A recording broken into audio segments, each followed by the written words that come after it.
Welcome to Moments with Marianne. This is your host, Marianne Pastana.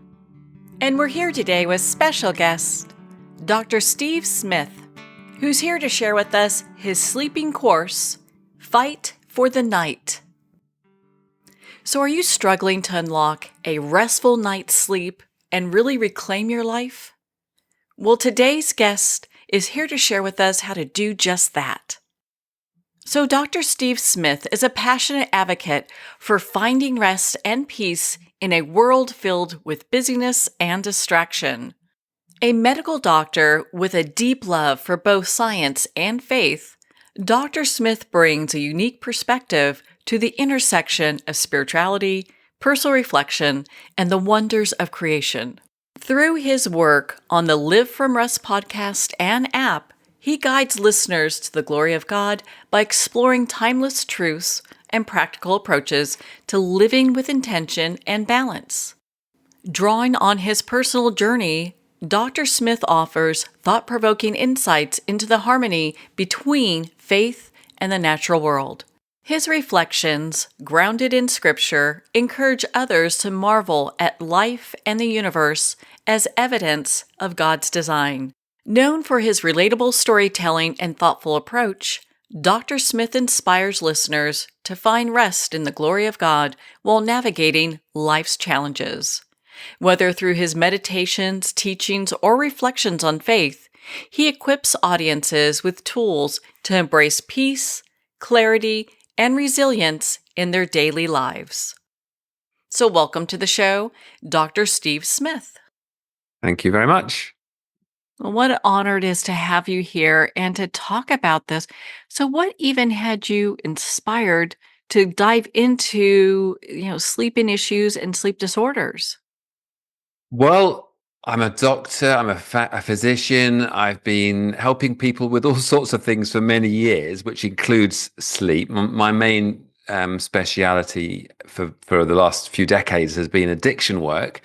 So sleep problems are a big part of sleep of addiction work, particularly with drug and alcohol issues.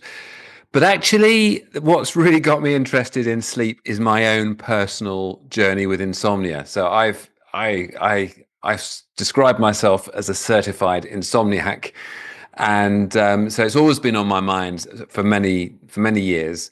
But what has excited me is just doing some great research over the last few years and making some changes to my own life, and learning some really valuable keys to a good night's sleep. And so it's been exciting for me personally to discover how to sleep well. And I also love helping other people as well. So that's the journey in a nutshell. Well, you definitely have my attention because I know a lot of people have so much, it's so difficult to get a good night's sleep. And it could be like we're overworking, too much on our schedule. So you have developed this course, the Fight for the Night Sleep course. Can you tell us about that?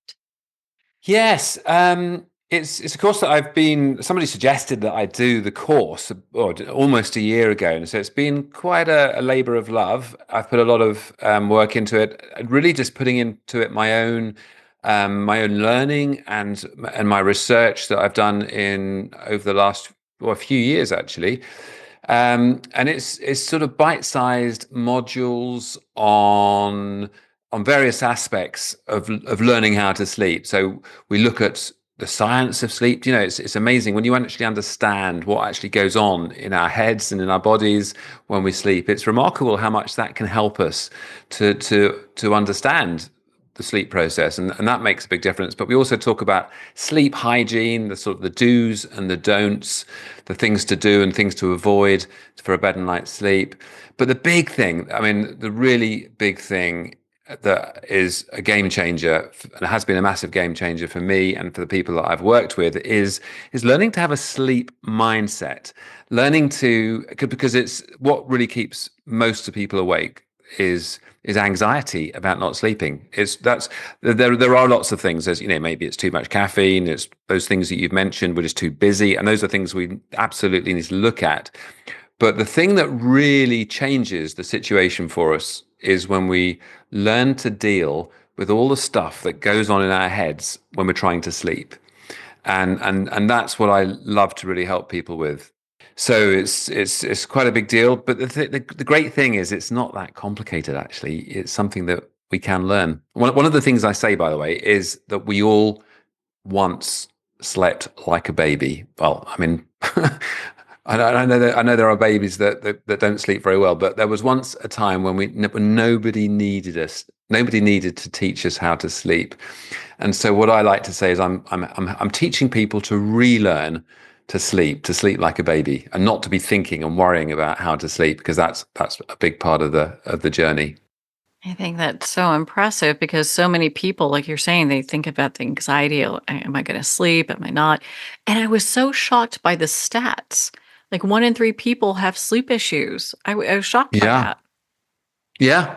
Yeah. One in three adults, and this is globally across the world, have significant sleep troubles at some time or other. I mean, thankfully for most people, things resolve. But what's really significant is that 10% of the global adult population, and actually where you are in the United States, it's worse, it's 12%. 12% of the American adult population have what we call chronic insomnia, which is defined as having poor sleep for 3 or more days a week for at least 3 months. And that's massive. And I mean, some of those people are having trouble sleeping for years. And if you think that if you think of what the world's population is, that's a massive proportion of the global population that are struggling to sleep, and that has massive implications on our health, on our productivity, and all sorts of things. It's a big deal. So, what do we really need to understand about insomnia?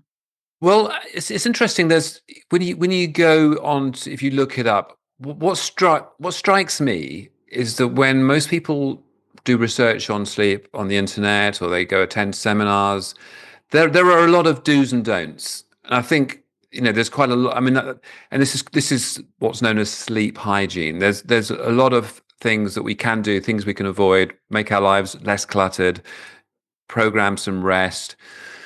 It's quite a long list. We could talk about that for a while, but that's what most people focus on. And what can I take? What remedies can I buy? I mean, the sleep aid industry is massive. I think it's like $100 billion a year are spent on sleep aids, things that people take to help them sleep. And most people are missing the point when they do that, because what we really need to do is work on the anxiety that most of us have. Most people anybody listening to this who has chronic insomnia will know what it feels like to be, and I certainly know this feeling, when you're lying awake thinking, oh, I must sleep. I really need to sleep. If I don't sleep, I'm going to have such a terrible day tomorrow.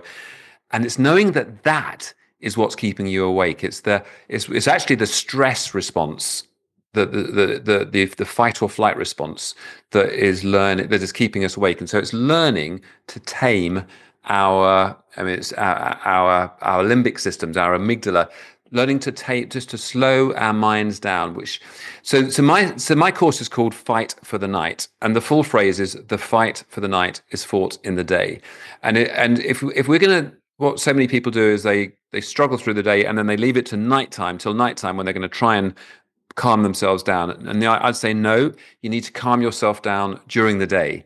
That's the time. If you learn to relax, if you learn to settle your mind during the day, then you are much better equipped to then deal with those anxious and busy thoughts during the night. And that's what we do in our course. We help you to learn how to do that, how to develop a sleep mindset, we practice imagining being in bed and struggling with your sleep during the day, so that when nighttime comes, and you can be more rational because you practiced it during the day, and that makes a really big difference.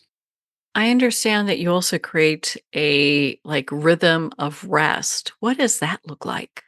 Well, there's quite a lot in the science of sleep, but a lot of people know that we have a circadian rhythm. We actually have a rhythm during the daytime as well, where our bodies are programmed, if you like, for activity, and then we need some downtime. It's not we're not whether you think we're designed or whether we've evolved, however you think we have come to be, we do not work well when we work and don't rest. I mean, many machines need to be switched off for a while, and that includes us. There needs to be time during the day where we just stop, where we don't work through our lunch break, where when in the evenings we're not just busy with our phones and our internet and emails and whatever else. We need to program rest into our days and into our weeks on a regular basis. That's one of the sessions we do, is developing a rhythm, leaning into a rhythm of rest, because that in itself is one major thing that helps people. Now, a lot of people are using sleep trackers. Do those help or do those create more anxiety? Yeah, that's an interesting subject. That both. So I actually recommend sleep trackers for many people, but I do so with caution. So sleep trackers. So there's a condition that you may have heard of called orthosomnia, and orthosomnia is where you are so obsessed with whether or not you've had a good night's sleep. That in itself keeps you awake. So it compounds, if you like, the sleep anxiety. And but when people are sleep tracking and they're looking at, oh, how many hours sleep did I have? Oh my goodness, it was only 6 hours. It wasn't seven. It wasn't eight. Oh dear, that makes things worse. So for some people, sleep tracking is counterproductive. On the other hand, for a lot of people, it can actually be quite helpful, and it has been for me to sometimes realize that some periods of time when you thought you were awake because you were fretting, you were actually probably dreaming about poor sleep. Now, some people find this hard to believe, but when you track your sleep, sometimes you realize that your sleep wasn't actually as bad as you thought it was. So if sleep trackers are used appropriately, they can be very helpful. But I would say, yeah, use your watch, use your phone, but with care, because for some people it just makes things a whole lot worse. They have their place. So, what are some common misconceptions about sleep that you normally see people have? Yeah, and that's interesting. I mean, I teach about the myths of sleep that a lot of people have, and I know that I've been a victim of those myself. I mean, I don't know if you've heard of so-called power napping. I mean, it was really popular in the 1980s. I'm actually in my mid 60s, and so I remember, a long time ago. So I know my concerns about sleep go back decades. There's this sort of myth that you can learn to sleep less, and you can have these power naps where you relax for 10 minutes, and that gives you the benefit, if you like, of 2 hours sleep. And the reality is we can't actually. We function much better if we aim for 7 or 8 hours sleep. I mean, varies, from person to person, say between 7 and 9. And it's a very unhelpful myth that we can learn to sleep less. That's definitely one that we need to ditch. Another myth that we need to ditch is that we can work hard during the week and not sleep well and catch up at the weekend, which is I bet there's some of your listeners are in that category. Get up at crack of dawn, work till last thing at night, and think it's okay, I'll catch up at the weekend. Well, actually, you don't catch up. You Once sleep is lost, you've lost it, and so that's part of the teaching on rest and rhythm.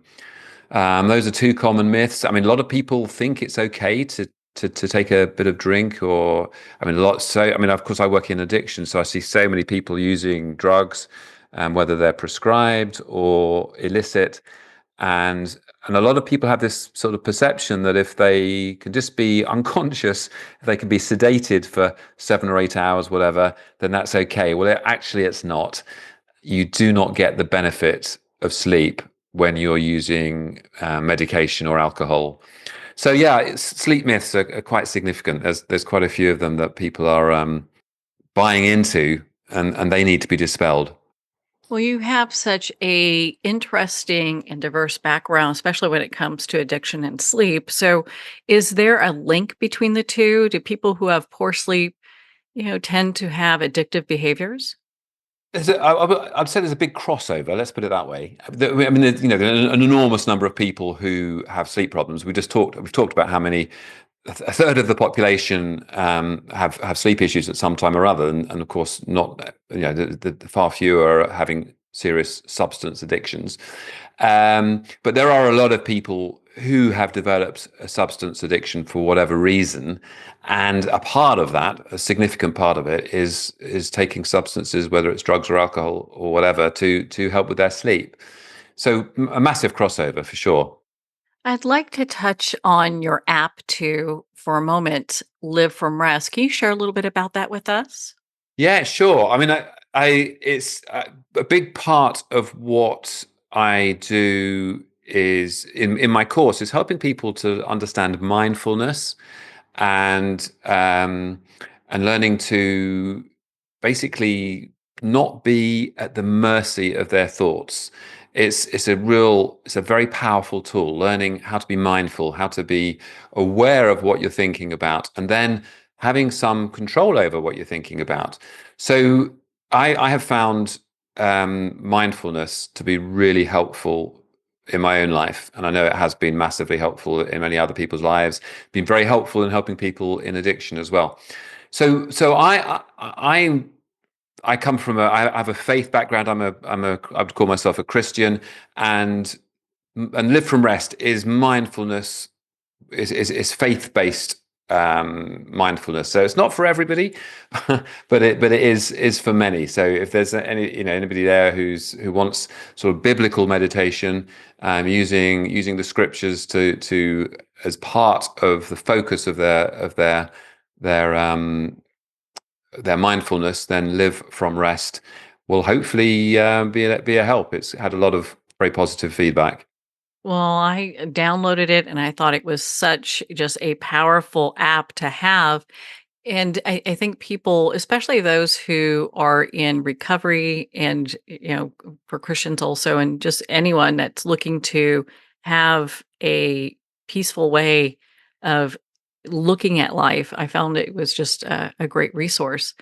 Oh, I'd great! I'm really encouraged. I'm glad you've liked it. That's good. That's that. I mean, that's a great testimony. Of course, and it's interesting. You think about, Alcoholics Anonymous. I mean, that is faith-based as well. So Absolutely. there's definitely a thread that runs through there that, yeah, I think gives people hope. Sure. Oh, absolutely. So, yeah, I mean, sometimes we're very cautious about bringing faith in. I think it's more of a taboo subject over here in the UK than it is in the United States.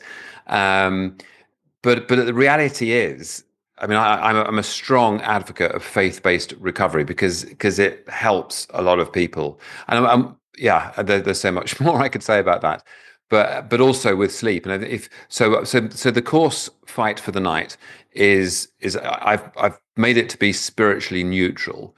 So it's for anybody and everybody, whether or not somebody has a faith. But if somebody does have a faith, then I've put meditations on the course that are based on the Psalms, the Psalms of David, which actually are used by people of different faith backgrounds. But of course, the Live from Rest app is also very much people who are wanting biblical meditation, which a lot of people do. Yeah, it's very helpful for that. Can you share the websites with us one more time? Of course. Yeah. Well, livefromrest, one word, .com is where our app, where you can get links to the App Store and Google Play for the app. And actually within that is that's and for the sleep course, if you go to Fight for the Night, one word, fightforthenight.com, that will take you to the page for our sleep course, which is within the Live from Rest website, actually. Well, Dr. Steve Smith, thank you so much for taking the time to be on the show with us here today. It's my pleasure. Thank you for having me. Well, thank you, Dr. Steve Smith. It's been such an honor to spend this time with you and to talk about your sleeping course, Fight for the Night. Make sure to visit Dr. Smith's website at livefromrest.com, and there you can find Fight for the Night. Well, we're at the end of our time today. I'd like to thank everyone for tuning in. You've been listening to Moments with Marianne, where we make every moment count.